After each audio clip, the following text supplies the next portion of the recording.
Hello everyone, welcome to star IQ. Star IQ के video platform पे आप सभी का बहुत बहुत स्वागत है। 28 अगस्त 2021 के हरियाणा करंट अफेयर इस वीडियो में हम पढ़ने वाले हैं। अगर आप स्टार आईक्यू पे पहली बार आए हैं तो इस चैनल को सब्सक्राइब करना बिल्कुल मत भूलिएगा। और प्यारे बच्चों, अगर आप मुझसे अनअकैडमी पे पढ़ना चाहते हैं तो डिस्क्रिप्शन बॉक्स में दिए गए मेरे प्रोफाइल लिंक पे क्लिक कीजिएगा, मुझे अनअकैडमी पे फॉलो कीजिएगा। मेरी सभी क्लासेस को फ्री में देखने के लिए आप लोग अनअकैडमी पे मेरा अनलॉक कोड है स्टार आईक्यू, इसका इस्तेमाल करना बिल्कुल मत भूलिएगा। इस कोड का इस्तेमाल करने से प्यारे बच्चों आप लोगों को इंस्टेंट 10% का डिस्काउंट मिलेगा और के साथ ही आप लोगों को मेरी सभी क्लासेस अनअकैडमी पे बिल्कुल फ्री दिखाई देगी। कल आपसे सवाल किया था, उसका सही जवाब क्या होगा? सेवा का अधिकार यानी कि राइट टू सर्विस एक्ट अधिनियम के दायरे में आने वाली सेवाओं को समय पे उपलब्ध करवाने पर कौन से जिले को पहला स्थान मिला है? तो ये रेवाड़ी जिले को पहला स्थान मिला है, यानी कि बी ऑप्शन इस सवाल का बिल्कुल ठीक था। आज का पहला सवाल क्या होगा?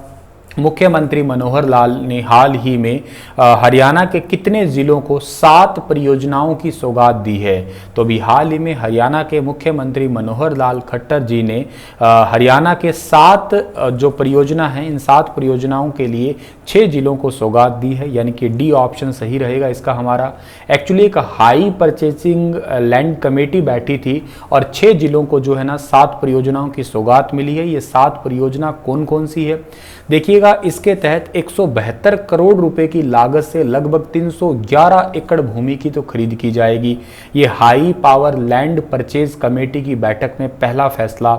दूसरा, रेवाड़ी में बनाया जाएगा अखिल भारतीय आयुर्विज्ञान संस्थान। अच्छा, एक है नू जो डिस्ट्रिक्ट है, यहाँ पे 4 लेन मेडिकल कॉलेज रोड से जो है ना NH248A तक रिंग रोड का निर्माण होगा। सिरसा में जो है अतिरिक्त अनाज मंडी का विकास किया जाएगा। यमुना नदी पर ग्रेटर नोएडा के लिए सड़क और पुल का निर्माण होगा। गन्नौर रेलवे स्टेशन के पास दिल्ली अंबाला स्टेशन सेक्शन में 2 लेन ROB का निर्माण होगा। सिरसा के चौटाला गांव में सीवरेज सिस्टम STP का मतलब होता है सीवेज ट्रीटमेंट प्लांट का निर्माण होगा। और जींद में नहर आधारित जलापूर्ति योजना का निर्माण होगा। बहुत ज़्यादा महत्वपूर्ण स्लाइड है, आप लोग इसको अच्छे से पहचान लीजिएगा और याद कर लीजिएगा। दोबारा बता रहा हूँ कि एक तो रेवाड़ी डिस्ट्रिक्ट है, एक है नूह है, एक सिरसा और के अलावा जो है ना यमुना नदी आपका ग्रेटर नोएडा वाला हिस्सा हो गया, यमुना नदी के किनारे किनारे वाला हिस्सा जहाँ पे सड़क और पुल का निर्माण है। अच्छा, गन्नौर रेलवे स्टेशन पे दिल्ली अंबाला सेक्शन हो गया, सिरसा के चौटाला गांव में STP प्लांट और जींद के अंदर जो है जलापूर्ति योजना का निर्माण किया जाएगा। अगला सवाल है कि हरियाणा में कब तक हर घर में पेयजल कनेक्शन उपलब्ध करवाए जाएंगे? आप लोगों को ये पता है कि हरियाणा के अंदर जो है ना एक योजना चल रही है कि हर घर नल द्वारा जल, और इस योजना को साल 2022 तक पूरा करने का टारगेट था पहले, लेकिन अभी जो है ना रिसेंटली हरियाणा सरकार ने घोषणा की है कि आने वाले 1 नवंबर तक, 1 नवंबर को हम लोग हरियाणा दिवस मनाते हैं, तो 1 नवंबर तक जो है हरियाणा के हर घर तक, इवन ढाणियों तक भी सरकार ने कहा है कि नल द्वारा जल पहुंचा दिया जाएगा। डी ऑप्शन सही रहेगा इसका। सभी पात्र परिवारों को आगामी 1 माह के अंदर जो है गैस कनेक्शन मिलेंगे, ये भी घोषणा की है। फसल बीमा योजना से संबंधित किसानों की समस्याओं का समाधान किया जाएगा। 1 नवंबर से पहले ही हर गांव हर घर में पेयजल कनेक्शन प्रदान कर दिया जाएगा।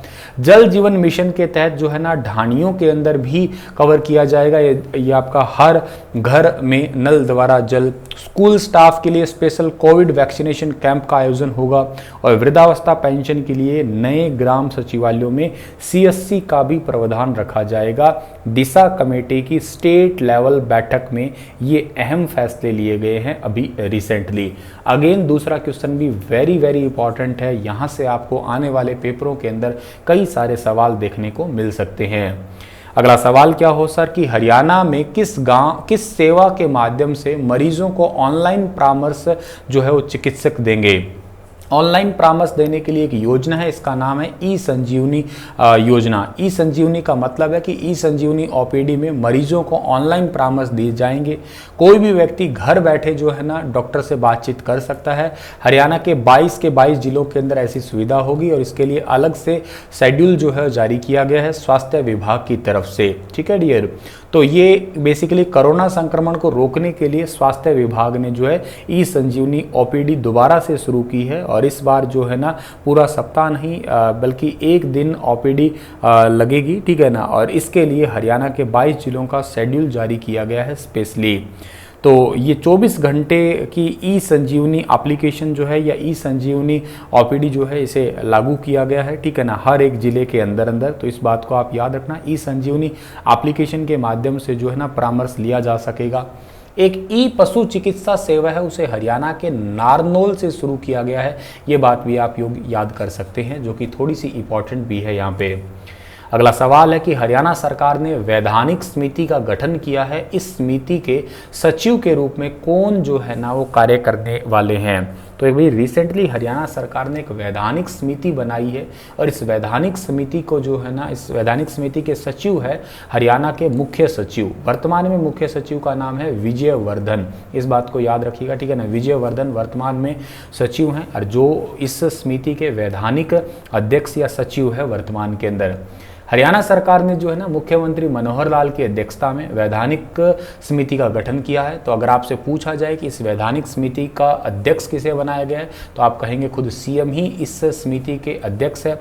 अगर मैं आपको कहूं कि इसके अंदर जो है ना इस समिति के जो आपके और कोई मेंबर, तो नेता प्रतिपक्ष श्री भूपेंद्र सिंह हुड्डा और शिक्षा मंत्री श्री कंवर पाल भी इस समिति के सदस्य होने वाले हैं, ये याद रखना।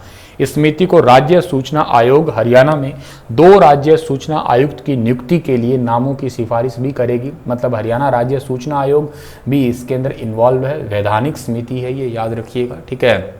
अगला सवाल है, केंद्र सरकार की मोनेटाइजेशन पाइपलाइन परियोजना के तहत किस रेलवे ट्रैक को निजी हाथों में सौंपा जाएगा। मतलब इसको भी प्राइवेट कर दिया जाएगा और ये रेलवे ट्रैक है हमारे हरियाणा के पंचकुला का एक क्षेत्र है कालका से शिमला रेल ट्रैक। आप लोगों ने इसकी शायद कभी यात्रा भी की हो, मैंने इसकी यात्रा 2-3 बार की है। बहुत ही सुंदर सा नज़ारा लगता है, बहुत ही ज़्यादा प्यारा है, कभी जाइएगा आप लोग।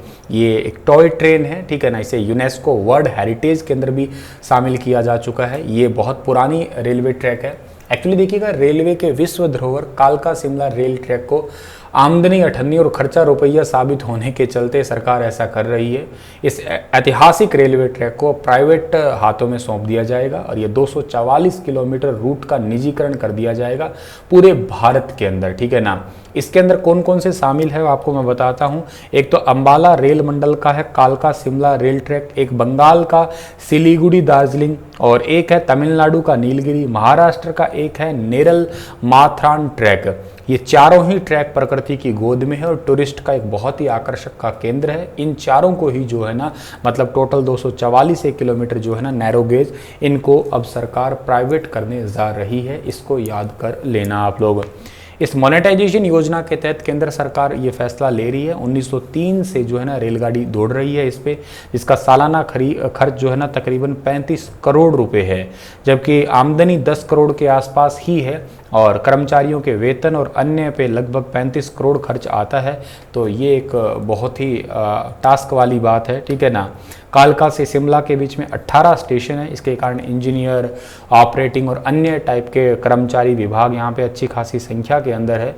और जाहिर सी बात है कि मालगाड़ी की सेवा है नहीं, इसलिए आमदनी तो होगी ही कैसे, और इस करके जो है ना इसको प्राइवेट हाथों में सौंपा जा रहा है। ये तकरीबन 117 साल पहले शुरू हुआ था और ये नैरो गेज लेन है और इसमें तकरीबन 861 एक पुल है। और बेडोग रेलवे स्टेशन पर 33 नंबर बेडोग सुरंग सबसे लंबी है, इसकी लंबाई है 1143.61 मीटर है। United Nation Educational Scientific and Cultural Organization, जिसको यूनेस्को कहते हैं हम लोग, इसने जुलाई 2008 में इसे वर्ल्ड हेरिटेज में शामिल किया था। इतनी बातें आप लोग यहाँ से याद कर लीजिएगा डियर। अगला सवाल हमारा होगा कि हरियाणा प्रदेश का पहला एथेनॉल प्लांट किस जिले में बनाया गया है। तो हरियाणा प्रदेश का पहला एथेनॉल प्लांट यमुनानगर में बनाया गया है। ए ऑप्शन इस पर्टिकुलर क्वेश्चन का सही रहेगा हमारा। चीनी मिल के वेस्ट से एथेनॉल बनाया जाएगा। हरियाणा का ये पहला सबसे बड़ा प्लांट यमुनानगर की सरस्वती शुगर मिल में लग के तैयार हो चुका है और अब ये जो है ना इसी अगस्त महीने से ऑलमोस्ट अपनी ऑपरेटिंग ट्रायल पे भी स्टार्ट हो चुका है। ये प्लांट क्या करने वाला है, हर एक दिन में 1 लाख लीटर एथेनॉल बनाएगा। 60,000 लीटर एथेनॉल हर दिन बनाने की इसकी उम्मीद है। और ये शाहाबाद, एक एथेनॉल प्लांट शाहाबाद में, एक पानीपत में, और के अलावा यमुनानगर में तो है ये, मतलब पहला यमुनानगर में, शाहाबाद और पानीपत में भी ऑलरेडी लगाए जाएंगे आने वाले टाइम में। वैसे ये जो एथेनॉल है ना, ये पेट्रोल डीजल में मिक्स किया जाएगा और कच्चे तेल के आयात का बोझ कम कर देगा। इससे तेल में मिक्स होने के कारण वाहनों का जो प्रदूषण है वो भी 35% के आसपास कम हो जाएगा। यमुनानगर के अंदर जो शुगर मिल है, सरस्वती शुगर मिल, इसके गन्ने के रस में जो मिलने वाला शीरा है उससे एथेनॉल तैयार होगा और तकरीबन 250 करोड़ रुपए का इस प्लांट पे जो है ना, इस प्लांट को बनाने में ही खर्चा आने वाला है। तो ये बात आप याद रखिए ना। 2030 तक 20% मिक्सिंग होगी, एथेनॉल पेट्रोल डीजल में मिक्स किया जाएगा। एथेनॉल का प्रोडक्शन देश में अभी कम होने पर जो है इसे 5% ही मिक्स किया जाता है। सरकार 2022 तक पेट्रोल के साथ इसे 10% एथेनॉल मिलाना और साल 2030 तक 20% मिलाने का लक्ष्य निर्धारित कर चुकी है, ठीक है ना, क्योंकि नियम अनुसार तेल में एथेनॉल 22% मिक्स किया जा सकता है।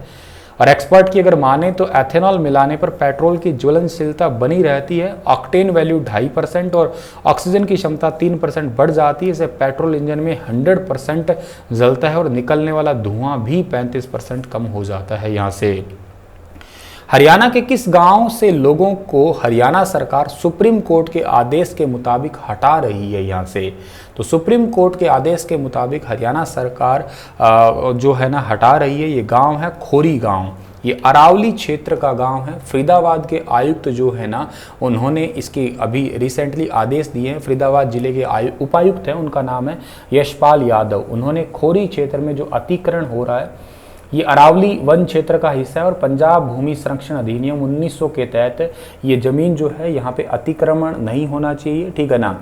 अगर मैं बात करूं ऑफिशियल डेटा की तो देखिएगा, जिला वन अधिकारी राजकुमार हैं, उन्होंने बताया कि पंजाब भूमि संरक्षण अधिनियम के तहत लगभग 5430 हेक्टेयर जमीन है, जिसमें से 500 हेक्टेयर जमीन पे अतिक्रमण है और इस जमीन पे 130 से 140 अवैध निर्माण भी पाए गए हैं, जो कि अरावली क्षेत्र की जमीन है।